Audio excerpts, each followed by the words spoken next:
The influence of procurement is increasing. There's no doubt today that one of the greatest challenges facing salespeople and account managers is having to negotiate with procurement professionals amongst their customers.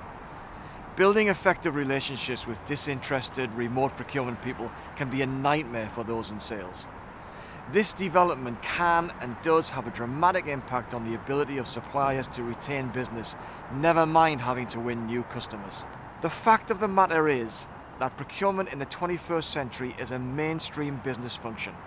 When businesses outsource increasing amounts of their product and service requirements, then procurement as a business discipline becomes a far more important part of the business than used to be the case. It has become the new normal and account managers are struggling. Not only is the function mainstream, procurement itself has its own challenges, not least in trying to meet the demands of business for its talent. This is illustrated by the growth in education programs aimed at those seeking to build a career in the profession. The International Institute for Advanced Purchasing and Supply, or IAPS, and the Chartered Institute of Procurement and Supply have memberships that continue to grow from small numbers about 15 years ago to into the hundreds of thousands globally today. Meeting this challenge of procurement professionalism is made even more difficult by the development of a suite of standard sourcing tools and techniques that are used across many business sectors. It makes procurement a formidable adversary for old-school relationship sellers seeking to secure favorable contracts on behalf of their employers. Under these circumstances, salespeople and account managers would normally expect support and even mentoring from experienced senior managers. But in the recent survey we ran on this issue of sales and procurement, we found that there is little or no help that's coming from the hierarchy. Sales and marketing leaders occupying the upper echelons of the management hierarchy with successful careers behind them almost certainly gained their sales fieldwork experience in the years before procurement became so established. They're just not equipped with the skills and knowledge to intervene or provide support to frontline sales and account managers in dealing and negotiating with procurement. We believe that, in addition to their sales teams, those senior managers also need a procurement education. So what should sales leaders be thinking about doing to meet this challenge and excel at selling to procurement? We suggest 4 key strategies. Strategy number 1 is analysis before action. The role of procurement in any organization can vary substantially. Therefore, the first important task sales leaders have is to properly understand procurement's role within their customers. Is procurement highly strategic, sophisticated, and progressive, or is it an unloved backroom function with little power or influence? This demands a new level of analysis of our customers' business, which is not always as well as understood as it should be. It means getting to grips with the proportion of customer activities and spend on supply inputs, the drivers of value that are important to procurement, and the links between these and the customer's bottom line profits. Without an understanding of procurement's influence and its involvement in buying decisions, it's very difficult for salespeople to make sense of the behavior they are faced with. And because the procurement profession has evolved significantly over recent years, attracting many who see the role as influential, high impact, and a stepping stone to other opportunities, salespeople are all too often confronted with a formidable adversary. Fundamentally, this analysis demands sales and account managers to look at the relationship through the eyes of procurement, particularly in terms of what has to be achieved by procurement to satisfy its own internal stakeholders. Without this understanding, effective engagement strategies are a shot in the dark. Strategy number 2 is about what it takes to become a new trusted advisor.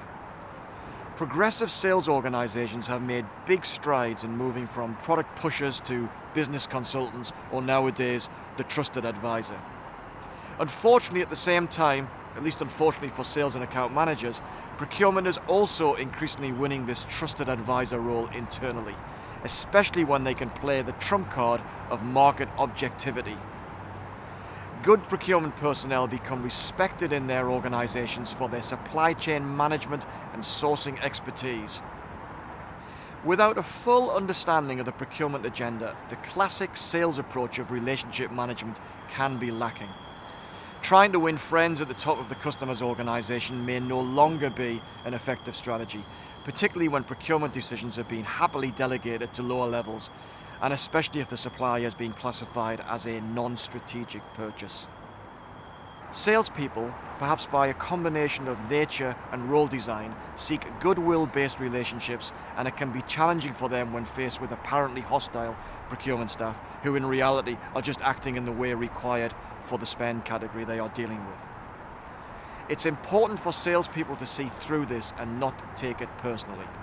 This is easier to do if the role of procurement in the product or service category is comprehensively understood, without which the aspiration to become a genuine trusted advisor will simply not materialize.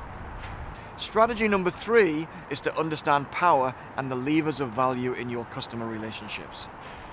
One prominent conclusion from our recent survey is the weakness of salespeople in understanding and using power.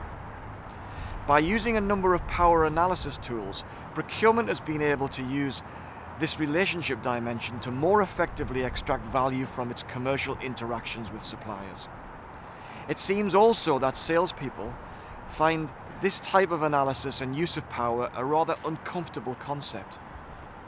And as they most often experience the use or abuse of power during the face-to-face negotiations, in the form of intimidating behavior, it directly confronts their desire to build harmonious relationships. In addition, a thorough mapping of value levers, those direct and not so direct activities which help clients save cost, reduce risk or increase revenues, would enable salespeople to manage power much more dispassionately and effectively. For example, if sales goes to the trouble of understanding their customer's downstream business, that is the customer's customer, sales can become an invaluable asset to the client and potentially more powerful in the relationship. Understanding how spend categories are classified by procurement helps a lot in understanding which value levers are more likely to be appropriate and more impactful, and also where the power lies. Which takes us nicely back to our initial strategy, analysis before action. Strategy number 4, it's time to engage with procurement. We've suggested, following our recent survey, that the nature of buyer-seller relationships are, at a fundamental level, adversarial. Both parties, in executing their respective roles, are in positions where their primary goal is to secure advantageous terms that enhance the shareholder value for their respective organizations. They're not responsible for the success of the other. This is not a value judgment, it's simply a description of the territory in which our protagonists operate. Many tales of woe from salespeople arise because procurement sourcing decision process is well underway by the time they come face to face with it, normally via a tense negotiation or a series of apparently unreasonable demands placed before them. We believe these moments of misery can be headed off if sales teams are highly proactive and engage with procurement. That means understanding procurement's role, mapping out what the client organization values in granular detail, and developing value propositions that explicitly address those value requirements. It doesn't have to be a boxing match, but it does require salespeople to be on top of their game, ready for any challenge procurement may throw at them. In summary, our advice to sales leaders is act without delay to train salespeople on the toolkit procurement professionals use to manage supplier relationships. Bring that new understanding to your account planning and value proposition development. Proactively review account plans and dispassionately assess each key customer relationship, defining new visions and goals for each and working longer term to create client lock-in and a favorable shift in the power balance. Finally, coach account managers to think one step ahead in their customer engagement and negotiation preparation. Encourage them to engage with procurement on an equal basis, creating value together, but being ever vigilant in ensuring a fair share of the value created finds its way back to the supplier. We have created a new kind of selling skills development process which is based on helping salespeople analyze and develop their key customer relationships with the procurement mindset fully considered. Why not attend one of our Selling to Procurement executive briefing workshops? There you will be able to bring one or more of your own key accounts as case studies and understand the role of procurement, understand how the customer categorizes your product or service, map out the value levers and power distribution, and then plan to maximize your returns from the account.